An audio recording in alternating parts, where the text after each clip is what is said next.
past few months, where we have been constantly following up all the food items that are being transported to interstate buses.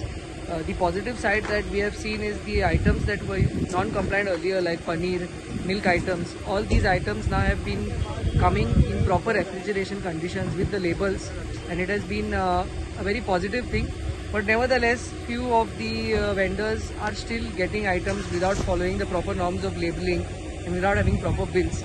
So all such items have been detained by us today, and we are carrying out the further investigation, just like what we have done in the previous cases. We will issue notices, and we will make sure that whatever that comes through these interstate buses is compliant and is as per law. So we have found some farsan items, some of these imli items which are being sold in exhibitions, which have come without labels.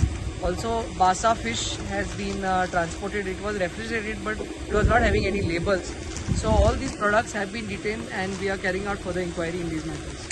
सो तुम्ही जे item seize करता पळय मागीर ते कितें करता तुम्ही? So mainly हे item जे पेरिशेबल असतात ते आमकां दवरूंक मेळना. That we have to destroy. So we destroy it as per the procedure. We take help from the municipal council, and with the proper paperwork, these perishable items are destroyed. The non-perishable items are seized and they're kept in our custody.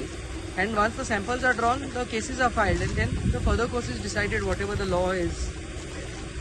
So almost कितल्या amount अशें तुका seize केला? Totally, I mean, full estimation करूंक ना, but it should be round about 1 lakh that these items will cost, whatever has been seized.